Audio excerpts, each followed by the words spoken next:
Hi, welcome. Today we've got Rich Prado, founder of Play in School Baseball. So, Rich, tell me a little bit about what you're doing there with Play in School. Kind of give the overall. You guys are into a lot of different pieces of helping players in that recruiting process with a focus on video. But from your perspective, tell me what that is.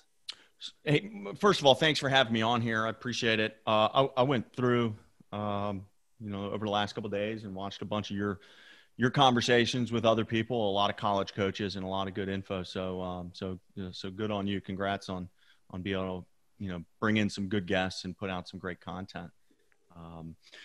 Play in School started in June of 2008. So we're 12 years in. I was a school teacher and didn't want to be a school teacher, and I was looking for a way out. I was teaching sports marketing. I was doing lessons. I was coaching some, 14, 15U baseball. And so I had a lot of high school athletes around me. And at the time, so this was 07, 08. So many of these athletes and their parents that weren't finding success in the recruiting world were blaming their high school coaches. I would hear that a ton back then. And, again, so it's two things going on. That was going on. I was also looking for a way out of the classroom. And remember, I was teaching sports marketing. I'm a business guy, right? I went to the College of William and Mary and got a business degree with a focus in marketing. I wanted to run my own small business. And so I was hearing all these things from the parents and players. Simultaneously, I was looking for my next thing. And just honestly, just scouring the internet. And I kind of latched onto this idea of film. And so that's the film, the actual video of a kid swinging the bat in 2008 is really no different than a kid swinging the bat in 2020. It's the same thing. Now, what people get really confused about is that the film isn't really the magic bullet, right? It's not the end all be all, gets a kid signed, gets a kid a scholarship. What people really need to realize from a kind of a 30,000 foot view is it is a communication tool, right? So the film is sort of the thing that with some kids can eliminate the excuse not to reach out to coaches. And reaching out to coaches and being proactive and sending those emails, that's where the magic happens. The film is just a part of the conversation. So from 08 to 2020, fast forward, what the biggest difference is back then I was working with a few kids a year, one-on-one. And now I work with a few dozen organizations. And so when I go out to film, it's not one kid anymore. It's 20 or 50 or 100 or 200 kids. Film has become, a lot more accepted. I think people understand the sort of the place where it fits in and the role that it serves in the recruiting process. And so a lot of the organizations that most anybody would recognize, they just outsource that to me, right? Because filming one kid on your iPhone, pretty easy. Filming 5 kids on your iPhone starts to become a little bit of a pain in the butt.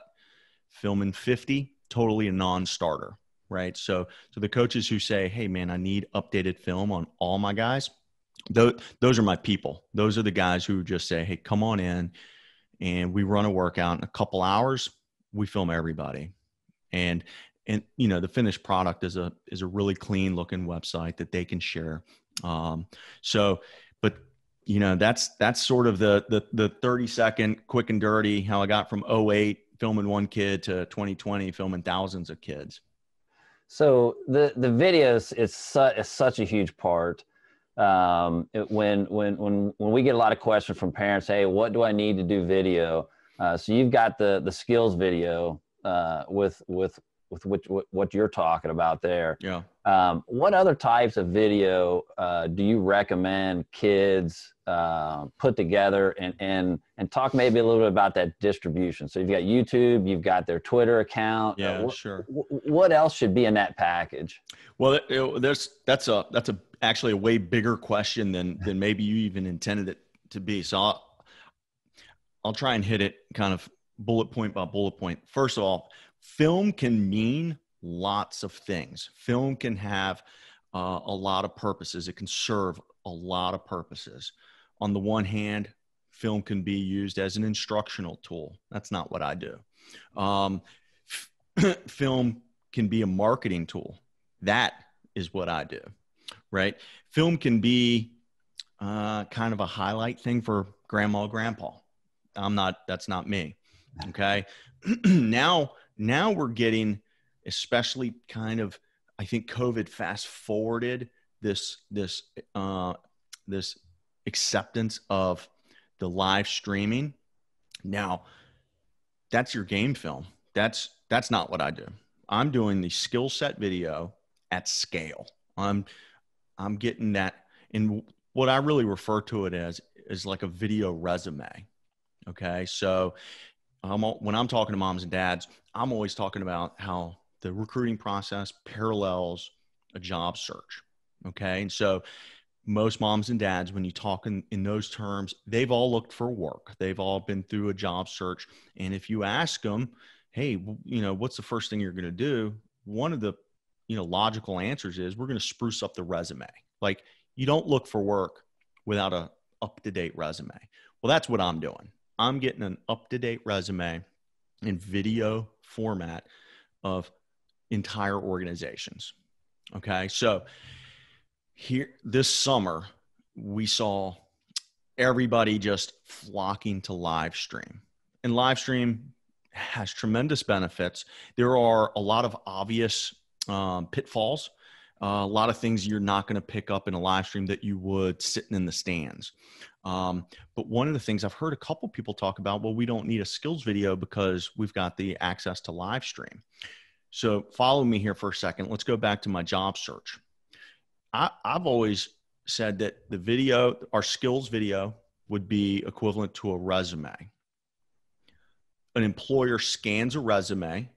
They check in with the references, right? Would you say that's pretty normal? Yeah.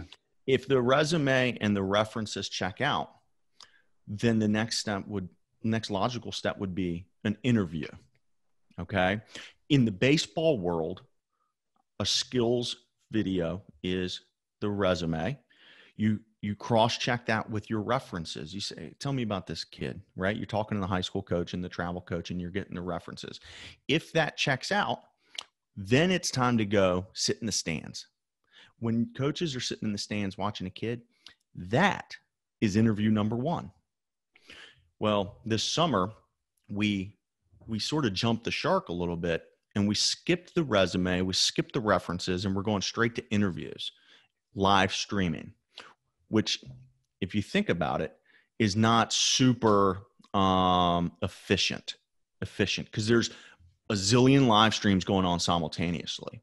Are you going to watch a random live stream and try and, randomly pick out somebody who does something really well?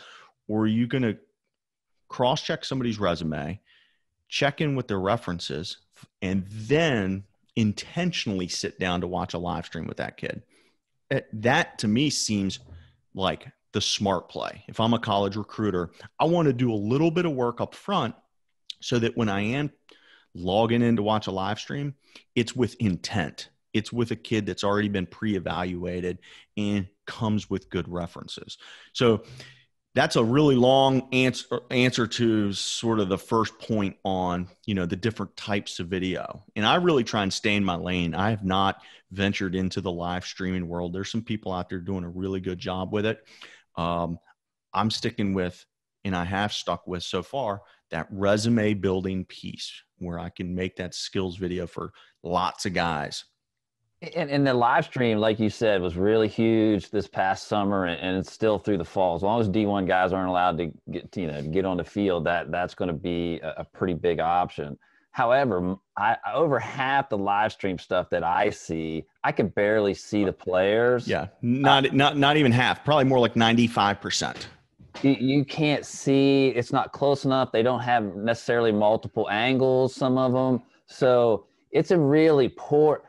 If I know a kid and I've seen his skills video, I can go there and see whether he's getting a hit in a gap or, but I can't really evaluate him so much. It makes it really tough. So, I was thinking about this the other day, and it reminds me of there's sort of a saying that being busy does not equal being productive. And so you see these teams who are throwing up these live streams, and you see some services, people are paying for live streams, and they're bad. They're bad. You're seeing more foul ground than fair ground. You're seeing pitchers that are this big. Forget seeing the shortstop. Center fielder's not even in, like, he's not even out there. Okay. But for me, it goes beyond just the field of play. So the positive of a live stream that's done well, which is few and far between, the positives are that you're going to be able to see competition, pitcher versus hitter. You're going to see a shortstop and his actions in game. You're going to be able to see catchers make throws, make blocks, handle the staff. All those things are great. Those are positives. The downfalls that a live stream can't capture in many circumstances are those intangibles. And the reality is there's so many good players. There's plenty of good players that can swing the bat or throw the ball. It's the intangibles that separate one kid from the next. That is a huge part of why college coaches go to fields and sit in stands all day long. They want to see the difference between two good players, right? So what you're not going to see in a live stream is what's that kid dressed like when he gets out of the car? How is he interacting with mom and dad? Did he lead the stretch pregame? What's he look like in the cage? The team shows up an hour before and they're going to get a little BP off the side. Coaches walk over and watch that stuff, right? When he punches out and goes into the dugout, can't see that. What's he acting like in there? Right. So again, it's a weird thing where I think 95% of the live streams are terrible. So out of those 5% streams that are really good, you're still lacking so much information that just won't come through the screen. And so what's that mean? That means that hopefully that travel coach, that high school coach, is communicating these things and really telling an honest story about the kid. Because that until the D1 coaches can get back on the road, they're going to be missing that. So yeah, it's a huge pitfall for any coach who is 100% relying on random live streams is being completely inefficient. And maybe they think it's like, oh, we're not going to have to spend any money on travel anymore. You got to go in with intent and a plan and be super efficient about where your time is going. And to me, I think the way to figure that out is by pre-assessing the work you used to do before you hit the road. You should still do before you log into a live stream. So you've talked obviously with a lot of kids, a lot of travel. You're embedded in that travel baseball world. So talk to me a little bit about in the recruiting process, the roles and responsibilities you see from the player, the parent, and the travel coach. Yeah, honestly, it's the video becomes such a small piece of this. Like, so I know that like it's what people see, the work that I do, but really behind the scenes, I spend most of my days talking with parents and coaches. I don't really talk to players very much. When I'm talking to parents and coaches, the conversations revolve around communication. That's what I spend my time talking about, right? Coaching them up on how they need to effectively be communicating with the right coaches, the right programs. So from a player standpoint, There's really two things. And this could apply to a coach as well, but you need to be both proactive and working your network. Proactive and working your network. And honestly, I always go back to the same thing. This is like looking for work, because that's what mom and dad, they know it. When you talk about the recruiting process, mom and dad can sometimes, they become a little bit, they get so excited a little bit that the lights are shining in their eyes, and it becomes too excitable for them. Okay, so you've done a boring job search. What did you do? You spruced up your resume. Well, we talked about that. That's the piece that I go out to the field and film on our kids. What's the next two things mom and dad do? Well, with that resume, they're going to start sending it to people. They're going to send it to the employers where they think that they fit. That's called being proactive. That's sending emails. That's filling out applications, that's knocking on doors, that's shaking hands. That's all the same things that the kids need to be doing. They need to be, communicating directly with the staffs. The second thing you're going to do in a job search is network. You're going to work your Rolodex. You're going to see, hey, who do I know that knows somebody? And oftentimes you'd be surprised who the lady next door. I've literally heard stories. I'm not even kidding you. Years ago, it was a little old lady, lived next door to a prospect. The little old lady was the mother of an SEC head coach in like towns 300 miles away. So you never know which little old lady has a contact. And so if you're always communicating, you're always putting out into the world, hey, these are my goals. This is what I'm looking to do. You're growing your network, and you're hopefully letting your network work for you. True in job search, true in recruiting process. That travel coach, that high school coach, he needs to be doing the same thing. He needs to be working his Rolodex. And one of the things that really gets forgotten, there's so much turnover in college coaching, right? Like it's a pretty tough job. Yeah. Long hour, short pay situation. And one tip that I would give all travel or high school coaches is always be growing your network. Always be reaching out from a place of curiosity, from a place of, instead of talking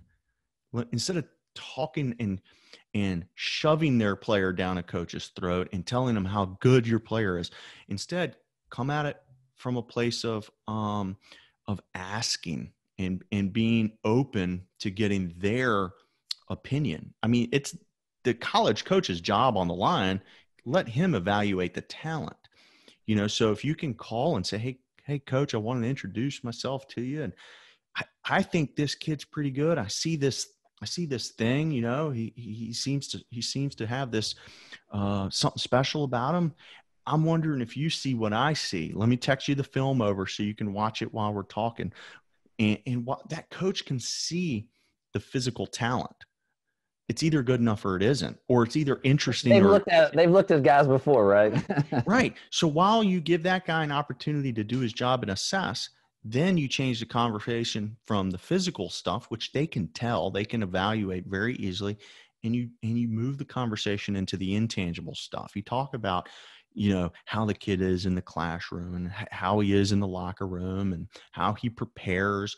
Talk about mom and dad. Talk about their background, right? You talk about these things because the coach can see. You can see if the kid's athletic, if he's big, is strong, fast, swings the bat well, has good arm action. You know what? If the kid's not a good fit, that's okay. You'll have maybe a good fit next year. And if you've built that relationship in a really kind of curious way instead of an aggressive way, next year they'll take your phone call and say, hey, last year I talked and that kid wasn't a good fit. I think I got a kid who resembles what you're looking for. And man, that right there, if you're running the travel team or a high school team, that's how you build a network of people that trust you. That's how you do it. So tell me a little bit. So I'm a family. I've got a kid. He's pretty good. I'm looking for a travel team. What are the things that because I get this question all the time. Hey, where should I play? Where should I play? Yeah. Yeah. What are some of the factors that I should be looking at? And then at what age should I really be trying to make an investment or get that solid quality team? Good question. First of all, there's lots of great choices in every pocket of this country. I'll tell you a couple things that don't impress me. Okay. And I get it when these programs use these bullet points as their marketing to players and families. Like, honestly, I don't care about your cool uniform. Everybody has cool uniforms. Okay. I don't care that you play in these showcases. Every team plays in these showcases, right? So those things are really kind of low on my list because everybody has that. When they say, hey, we can put you in front of these college coaches, who cares? Literally every single program in the country puts their players in front of college coaches. So that's really, those kind of 2 or 3 points are pretty low. You know, some of the things that I would lock in on is, look at the track record, look at the coach's resume, look at the program's resume. Some programs have lots of teams. That's not a bad thing. I used to be a little down on that. Oh, such and such a team has, 7 teams at the same age group. You know what? Listen, if the kid doesn't play for this team, he's going to go play for the other. He's going to play somewhere. So as long as the program, if they've got tons of team at an age group, as long as they communicate honestly with the family and say, hey, you're going to be on, team D, and the expectations of team D are this. As long as the program communicates that honestly and clearly, and mom and dad understands that, and the kid ends up on team D, that's cool. I'm fine with that because the kid's going to play somewhere. That's just a reality. So I'm way more accepting of those huge organizations that have 4, 5, 6, 7 teams at an age group. I used to be kind of down on that, but I've really changed my perspective. So figuring out mom and dad, player, which team within the organization do you think we're going to be on? Who's going to be coaching that team? What's their track record? How's their network? Because that, honestly, at the end of the day, that network of that coach who's running that team is probably going to get it. That is one of the most important pieces. I mean, networking is what makes the world go round. So finding that out. What kind of development does this team do? Maybe mom and dad aren't looking for development. So find out, is this a team that practices twice a week? Is it a team that never practices and just you fly into the tournament and that's what you do, right? So honestly, I don't think either one of those is right or wrong, but you need to know what you're signing up for. You need to understand some moms and dads, they want hey, we're just going to show and go, when we arrive at the facility. We'll meet the other players when we get there. Other families want a routine of practice and development. Yeah, sometimes you got a PO that I just show up on Saturday morning. Yeah, I'm there for the whole weekend. Yeah, absolutely. And if that's what mom and dad are looking for, that's it. Again, it's not right or wrong. It's what's right for your family and what you're looking for. As long as there's clarity, as long as people understand what they're getting. Honestly, in 2020, if a program isn't really highly focused on value add, I think they're missing the boat. You're talking about, I've actually partnered up with an organization out of Tampa called Aces Nation. Tim Livingston, he's not a baseball guy, but he's working with a lot of baseball organizations. He works with youth sports organizations across all sports.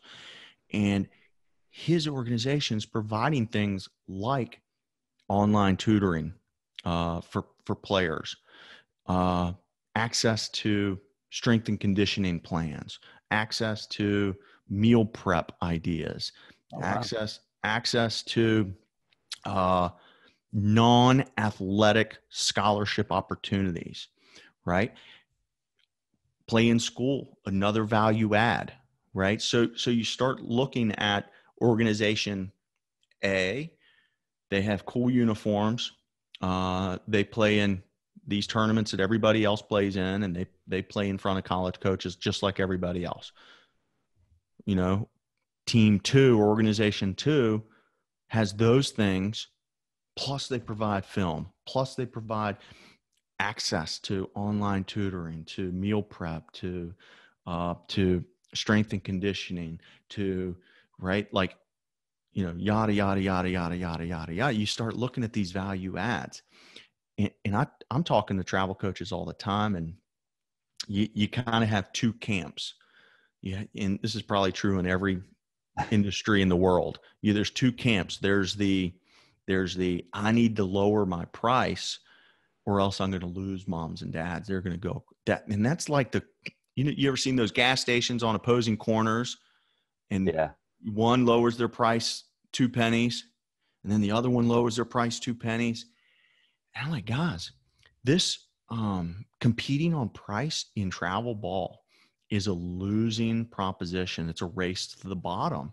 And I talk to enough moms and dads, I promise, all day, every day.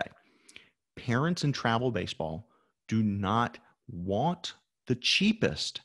They want the best. They want the best for their kid. They don't want the cheapest. So give it to them. Don't be scared. Travel ball coaches are so scared to raise their price $1. But if you ask your parents, hey, if I raise my price $1, but I give you $100 in added value, are you okay with that?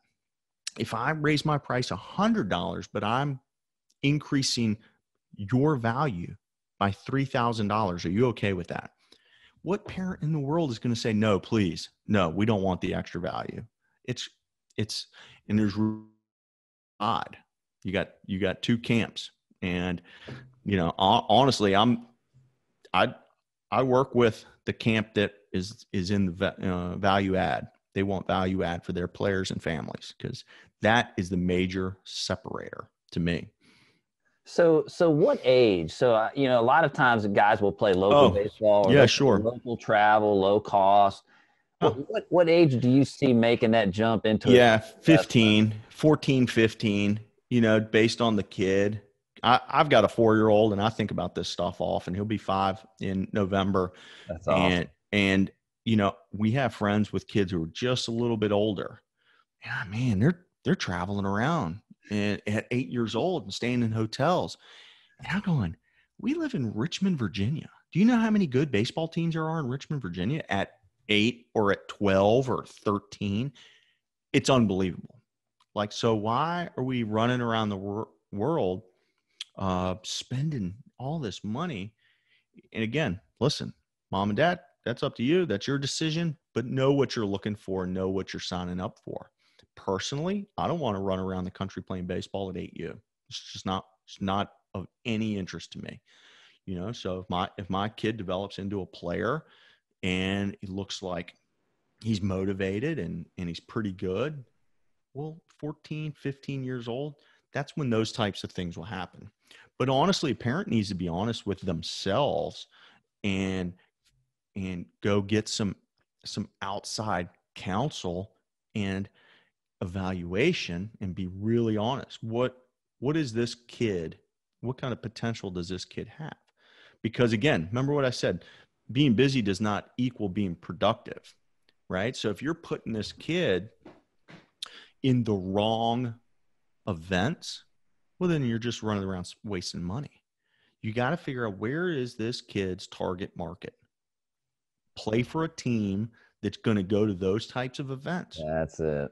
When you're signing up for individual camps and showcases, send him to the appropriate place, right? If this kid's a D3 academic kid, sending him to Vanderbilt is not a good use of your time or money. And that's the thing of, parents need to figure out really quickly. Even if you have unlimited access to finances, deepest pockets out there, you only have finite amount of time. There's only so many weekends to go. You send your kid to the wrong event, you've just blown that whole weekend. You've blown the whole weekend. So you got your D3 guy. You're going to go to the camp at Florida, or you're going to go, to a head first camp, for example. All right. So hopefully you're putting people around you who can guide you in these, and you have coaches and mentors and associates who can answer those types of questions, because, it's one thing to waste $1,000. It's another thing to waste a weekend when there's only so many of them before the end of this whole process. So one of the questions I get that I think it's almost, in my mind, one of the biggest questions in travel baseball. So I sign up for this team. I'm excited. I go there, and then the experience does not meet my expectations. Do I change teams? How do I handle that situation where either I'm not getting playing time, or we're not going to the right places, or, hey, they brought in a bunch of dudes for the big tournament and now I'm not playing? How do you handle the situations where expectations aren't met on your travel team? What advice do you have? Because it happens all the time. Honestly, you got to look yourself in the mirror, and you got to try and figure out, was this my fault, or was it their fault? If it's their fault, then morally, I got no problem relocating, switching teams, right? That's if it's my fault, if I chose poorly based on accurate information, morally, I'm probably going to hang in there. These seasons move pretty quickly, right? A summer season moves into fall before you know it. So the best thing a mom and dad can do is do their research before they sign on the line, right? Because at the end of the day, you're going to sign up for this team, and you're going to commit your time, and you're going to commit your money. So do your research, figure out, talk to people, ask the moms and dads from last year, but ask them in an honest fashion. Like, this is my kid. This is what he does. Because if you're a sophomore and a 6'4" left-handed pitcher who throws gas, and your kid is you're asking the parent of that kid, and your kid's a second baseman who's 5'8", and that's me. I'll punch in Judy, right-handed hitter and second baseman. Well, asking the experience of that phenom lefty pitcher, that's probably not the guy you want to ask, right? So try and ask the appropriate families the appropriate questions with honesty, and gather information before you make commitments. This, in some ways, I'm not a fan of the kids who are jumping around. However, you have to understand that it's your education, it's your opportunities, it's your money, right? It really is about you and a life decision. And so if somebody pulls the plug, you know what, I'm not going to be terribly mad at them. But if the coach has done a good job, if the coach has been honest, if the coach has conveyed what that kid's potential on the team is and what their role on the team is, I mean, what are you going to do? You got to accept reality a lot of times. So you talked about having some peers around, or some people trying to become knowledgeable. I know some of the things, you have a lot of not just video, but recruiting education on your website, and you guys offer some services in that area. Can you talk a little bit about that side of the business? Yeah. Again, the video thing is what people see, right? That's the piece that I call that my day job, and people see that. But where I spend the majority of my time is talking about the process, talking about effective communication, So years ago, I started putting out tons and tons and tons of free content. I was doing one of those weekly vlog type things. Play in school TV is what I called it. That's on the site, playinschool.com. You find the blog and click on the category of, I think it just says PIS TV. And there's probably 100 free videos there talking about communication strategy, talking about academics, talking about SAT and ACT, talking about email strategy, talking about, everything and that's related in any way, shape, or form to a prospect and to his recruiting process. All that's out there for free. I've got free PDFs on the site. I think if you find the resources and deals page on the site, there's a bunch of, again, just free downloadable PDFs. Probably the one that's been downloaded the most. There's two of them. The cheat sheet for emailing college coaches, which will walk a family or a prospect through sort of my thought process. And the other one is how to win at showcases. And it's good stuff, man. I've looked at all this stuff. You got some great stuff out there. The sort of the short version on the showcases one is, well, there's two things. A player can have an 0 for 10 weekend and impress people like crazy. The other piece of that document that I think is surprising is about a third of it is directly targeted at mom and dad. So think about that. Now, how to win at showcases PDF, and I have a video by the same name. That is a third of that topic is targeted at mom and dad. Think about that for a second. Your actions matter. Mom and dad in the stands have an impact on the kid. It's a package deal. You get kid, you get mom and dad. Mom and dad are crazy. They're coming to campus with you. And that's a danger. The other thing that I did a couple years ago was, again, I had the same conversations for a decade talking about effectively communicating with the right programs. Again, it was like sort of starting to get on repeat a little bit for me. And so what I decided to do is I just sat in front of the camera. I filmed about 25 different topics, these specific conversations that I was having, whether it be about email, whether about learning how to be proactive or learning how to grow your network or use your network. This turned into a course, and the course is on the website. It's, they're pre-recorded videos. You can hop on, watch it kind of out of order, in order. You can watch it on your phone or computer, and there's, basically is PDFs that accompany every single one of those lessons. And some moms and dads like extra hand holding, if you know what I mean. I know my parents would have appreciated a little extra hand holding. And so you can get the course by itself for pretty cheap. If you need a little bit of hand holding, I charge a little more for that. And then honestly, I've got a version on there where you get unlimited access to me. I charge a lot of money for it, pretty much because I don't want to do it with lots of people because it's so time consuming. Yeah, you can't. Yeah, right. It doesn't. So I honestly I have no problem telling you or your audience, I priced it at such a high price that will turn away 99.9% of the population. Now, the thing about that is I'm always upfront. My videos, my communication, my coaching packages. I'm not a recruiting service. That's not what I do. So I don't want any of your people, your audience, to misunderstand that I'm not going to market your kid. It's not what I do. My videos are a marketing tool meant for the kid and their coach and their network to use.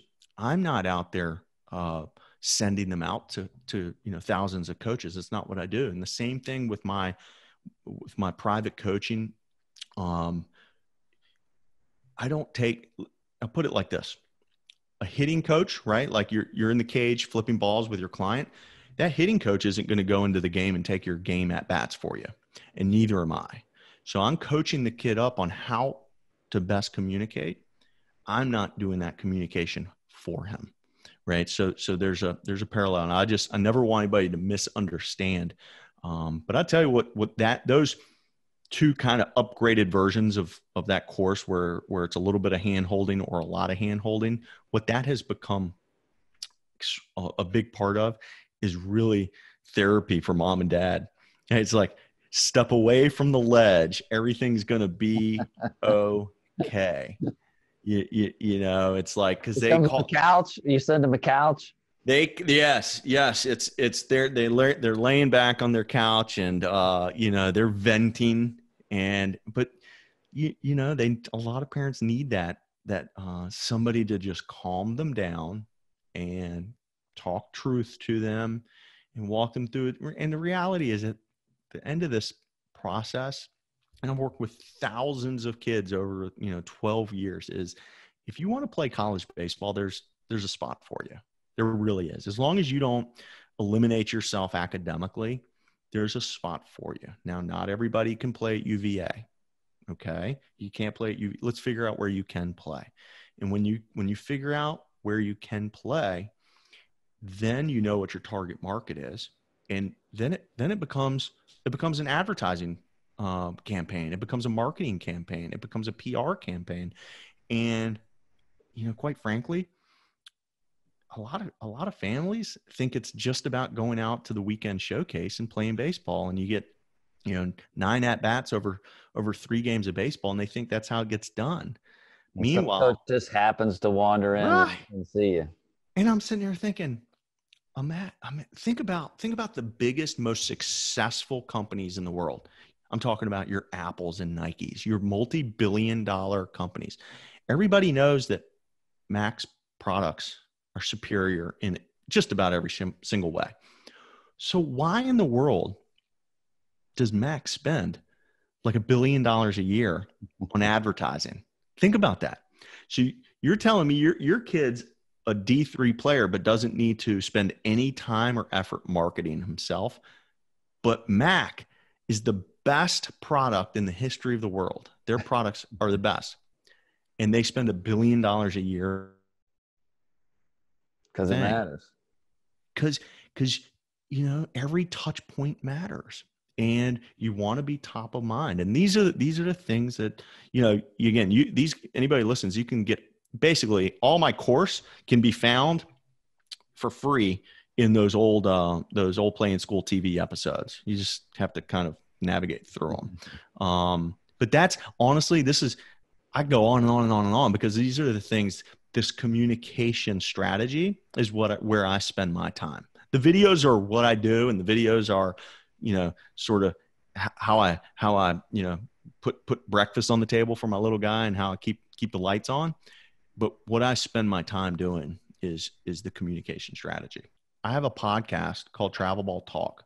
So if parents are curious to find out about different organizations, find the podcast, and I've got many of the best.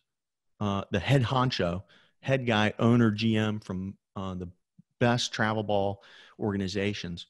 So they can go hear it right from the, right. What do they call it? Right from the horse's mouth. Is that the saying? Yeah. I might have just made that saying up, but go find the link on the website to the podcast, and you're going to hear straight from the head guy from, probably 60 different organizations. Yeah, I listen to them, man. I think they're great because, like you said, hearing what their thoughts are, how they view it is, I think, is really important.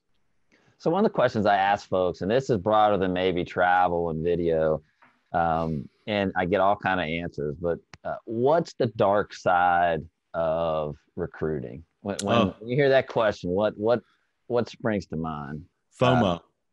FOMO, fear of missing out for you old people out there. Us young guys know these hip terms. FOMO, fear of missing out. FOMO hurts the college coaches. They're making offers too soon because they think some kid maybe will become great and be able to help them, and they know that somebody else is talking to them. And so instead of being patient, they make the kid an offer too soon, wrong guy, doesn't fit their scheme. But man, I want to get him, because if I don't, the guy down the street will. Flip it around from the kid and the family, fear of missing out. Some random school, some school that you know is not a great fit, offers, and you accept because you know, I don't want to miss this once in a lifetime opportunity.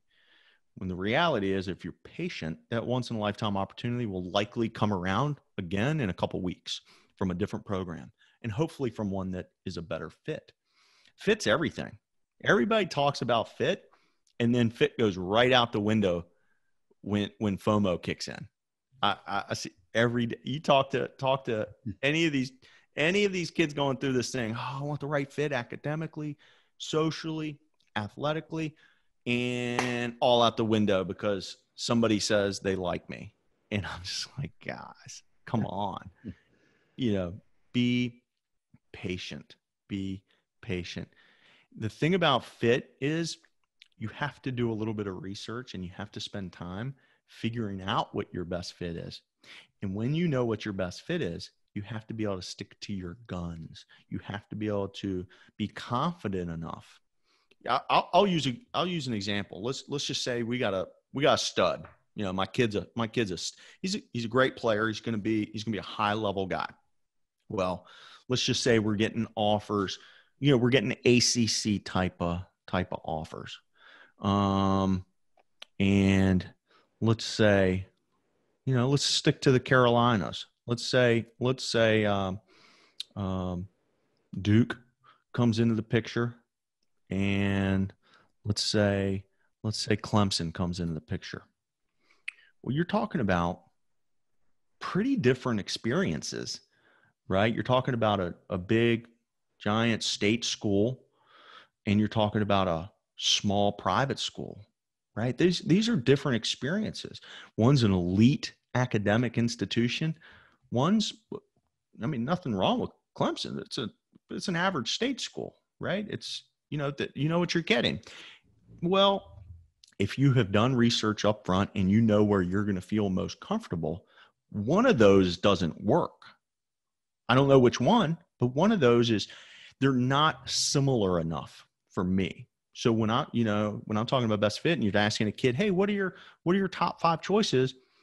If you listen, a lot of kids are going to tell you 3 or 4 that are very similar. And then there's 1 or 2 that don't match up, and they're complete outliers. And so I really want kids to do the work to figure out where you really want to go, what type of environment. Listen, there's only one Duke. There's only one Duke in the whole world. But if Duke is your ideal, then let's put in some work to try to find, 5 or 6 other places like Duke, right? Just off the top of my head, maybe a Richmond is like Duke. Maybe a Georgetown is like Duke, right? You see where I'm going? Yeah. East Carolina, not like Duke. I love East Carolina. Man, I could go there, but it's not like Duke. It's different. So right. Figure out where your best fit is by doing research, by putting boots on the ground, by doing a little bit of work, and then be confident enough to say, listen, Clemson's not my best fit. And if I'm going to ACC guy, I probably want to go pro in a couple years. I want to go in the draft. A great way for me to do that is be 100% confident about the place I'm going, the fit, and being comfortable so that I can thrive in not only in the classroom, but on the baseball field. So that good. FOMO, be patient, I think is the, don't succumb to FOMO in the recruiting process. So in looking at that on the back end, both from the coaches and the players, when they make those decisions based on that fear, what happens down the line? What kind of we've seen it, the negative impact? We've seen the kind of the epidemic of decommitments, right? This is they had to put out the, what do they call it? The transfer portal because so many kids are leaving schools. All these kids are acting like free agents. You're getting kids who end up on campus who are unhappy because they made poor decisions, and you're ending up with kids before they even get to campus who are either getting dropped or they're dropping the program. Listen, I know everybody, well, not everybody, a lot of people are kind of against the early offer, the early commitment. And I think in a way, sort of like on the surface, I am, except that I think the conversation's a little more nuanced. At least it is for me, to the point where, and I just talked about those play in school TVs that I did back in the day. There's probably 100 of those videos on my website. I did a whole video on this. I'm not really against the early offer or the early commitment. I'm against the decommitment. Right. On the back end. Yeah, the back end. I don't care if the kid's a fifth grader. I don't care if you offer that kid. Offer them. If this fifth grader is a phenom, he's throwing 90 and he can help you win baseball games, offer him. If the family says, hey, this is our dream school, mom and dad both went to, this university and this is where the kid's going to go, cool. I got no problem with it. The problem is the decommitment on the back end is an issue to me. It's a very simple solution that the NCAA just refuses to acknowledge. We got to make kids sign pieces of paper. Yeah. It's really simple. I've talked about this. Back it up with an NLI right then. Exactly. And there's a lot of what ifs from a 30,000 foot view. It's a simple solution. Very simple. Coach can only use the money once. Okay. So if I offer little Johnny's a fifth grader, I'm going to offer him this money. Well, guess what? That money is done. So if there's a decommitment, if the coach pulls the scholarship or if he can't use it again, and that money's spoken for, you only get to use it once. The flip side is the kid. If the kid commits and he says, oh, I got to decommit, I made a mistake, that's just like a transfer situation. You lose a year. So basically your freshman year, you burned it. Now there's a lot of what ifs in there. What happens when the coaching staff changes or whatever? I don't know all these details, but I know at a high level, having some sort of penalty in place for the program breaking their word and the kid breaking their word would prevent 95% of the bad situations. Yeah. Now, hey, guess what? Fifth grader throwing 90, I'm going to offer that kid. I keep my promise. The kid ends up on campus. It works out. Kumbaya. Everybody's happy. But when it doesn't work out, there has to be some sort of enforceable penalty. You got to feel a little bit of a pain, or else it will never stop. It'll never stop. There's no reason mid-majors with very little scholarship money should be offering kind of mediocre sophomores. It's just, and I see it. I've seen it. So it's not good. Yeah, it's tough. Yeah, it's tough. So patience, and don't succumb to FOMO. That solves it. So every recruiting story is different, right? I want to end with maybe a unique recruiting story or something that stands out to you that, like, as a parent or someone can go, man, that's pretty cool. That's really interesting. Oh man, that's a great question. Maybe one that happened late in the year or out of the blue. Yeah. How about, I got one that this would have been 20. Let's see. The kid just finished. He was in pro ball for 5 years. Let me back up. Local high school here in Richmond, Virginia. The shortstop was very good. He was an electric athlete. He ended up going to here to University of Richmond. Honestly, didn't have a very good career. Just couldn't hit. But in high school, he was electric. All conference guy, like player of the year in the district, all that stuff. The second baseman on that team was the better prospect, but he was overshadowed by this just freaky athlete at shortstop. The second baseman couldn't get the time of day from my alma mater, the College of William and Mary. He couldn't get the time of day from Richmond because Richmond had just, I mean, they were kind of similar type players, right? They were, but the shortstop kind of got the looks. So Richmond didn't give him a look because they'd already signed the other kid, UVA, forget it, Tech, nothing. So this kid was a high academic kid. This kid was like a 1,500 on his SATs, kind of high academic. Yeah. Nobody in the state wants to touch his kid. Oh, by the way, he's a left-handed hitting second baseman that runs. Well, with scores like that, he ends up in the Ivy League, and he absolutely hit from day one. Ended up, I think he led the Ivy League in hitting twice while he was there. He played in the Hawaii League before they shut down the Hawaii League. He led the Hawaii League in hitting when he was there. He just hit the ball. Well, I remember riding up to Charlottesville midweek, early in the season. It's spring break. It's Princeton, by the way. Princeton's on spring break. Some rain. Sometimes these spring break schedules, they spend so much time putting them together, and then they go right out the window when weather comes in. And they took a detour. They called UVA. Hey, do you have space for a game? Yeah, come on up. Let's play midweek. No problem. And the kid goes a home run short of the cycle. And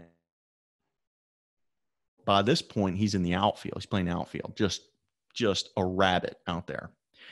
And now he's grown. He's like 6'4", 6'3". Like he's turning into like a big guy that can still run and squares up baseballs. And I'll never forget. I do forget, but I'm going to look it up real quick. Who the third base coach at Princeton at the time was?